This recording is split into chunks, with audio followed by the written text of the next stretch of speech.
भगोड़ों के लिए प्रतिबद्ध है, वो ले आवे तब ना। जो भाग के गया है वो आएगा।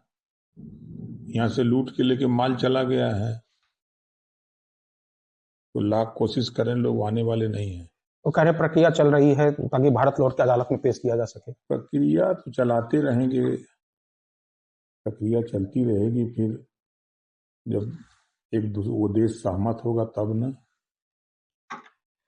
पीएम चिदंबरम का आरोप है कि सरकार ने गांधी को दूसरी बार मारा है। पूर्व वित्त मंत्री चिदंबरम ने कहा है कि केंद्र सरकार द्वारा 100 दिन रोजगार योजना में किया गया बदलाव राज्य पर भारी आर्थिक बोझ डाला है। अब देखिए, उनका अपना अलग बयान है। सरकार की मंशा है कि 100 दिन से काम बढ़ा करके 125 दिन देने की बात कही गई है कि अब हर मजदूर को 125 दिन काम दिया जाएगा। और जो पेमेंट लटका रहता था 6 महीना, साल भर, अब उसको 7 दिन के अंदर पेमेंट करना है। इसमें कौन सा बोझ पड़ने वाला है? हाँ, ये जरूर है कि पहले भुगतान केंद्र सरकार करती थी, अब केंद्र सरकार ने 40% प्रदेश सरकार को कहा है और 60% केंद्र सरकार देगी। और जहां तक गांधी जी की दूसरी हत्या का सवाल है, तो गांधी जी की हत्या कहाँ हो रही है? गांधी जी की हत्या तो पहले ही हो गई थी। अब तो जो कुछ भी हो रहा है वो राम के भरोसे हो रहा है ना, जी राम जी के भरोसे। उन्होंने ये भी दावा किया है कि जो 125 दिन का कार्य था, लेकिन असल में काम केवल 50 दिन मिलता है। नाम में इतना जटिल रखा गया है कि कोई समझ ना सके। चुनाव में यही भाजपा के खिलाफ मुद्दा बनाएंगे। मुद्दा बनाने से कौन रोक सकता है? मुद्दा बनाने से नाम इतना आसान हो गया है। पहले लोग मनरेगा के नाम से जानते थे, महात्मा गांधी राष्ट्रीय रोजगार गारंटी योजना। अब यहाँ जी राम जी खाली कहना है, तो यहाँ तो आसान है। वही कह रहे हैं कि 125 दिन में 85 दिन का काम मिल रहा है केवल। तो 100 दिन में क्या दिन मिलता था? ये हम आपके माध्यम से उनसे पूछते हैं कि 100 दिन में कई दिन मिलता था, पहले ये बताओ। आरोप लगाना बहुत आसान चीज है, लेकिन उसको क्रियान्वयन में ले आना बड़ा कठिन काम होता है।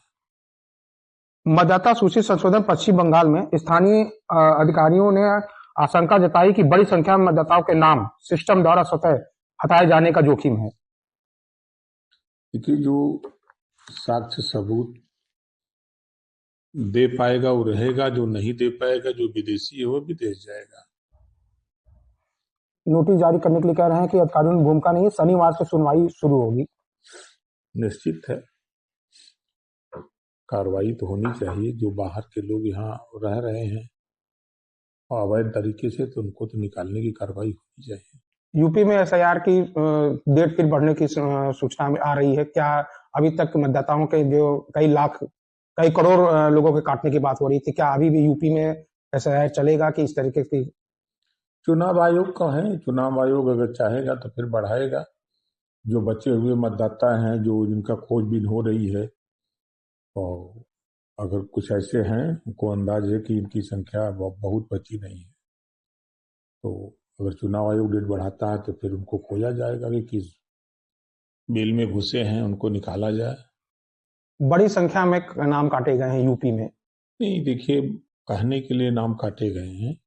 हमारी विधानसभा में 10,233 लोग मृतक पाए गए हैं, और एक एंगल से नहीं, परिवार रजिस्टर से मिलाया गया, राशन कार्ड जहां बना है वहां मिलाया गया, उसके बाद वोटर लिस्ट से मिलाया गया, और बीएलओ द्वारा गांव में सत्यापन किया गया। तो 10,233 लोग एक विधानसभा में हैं। तो अब वो सोच लीजिए कि 403 विधानसभा है तो कितने लाख हो जाएंगे।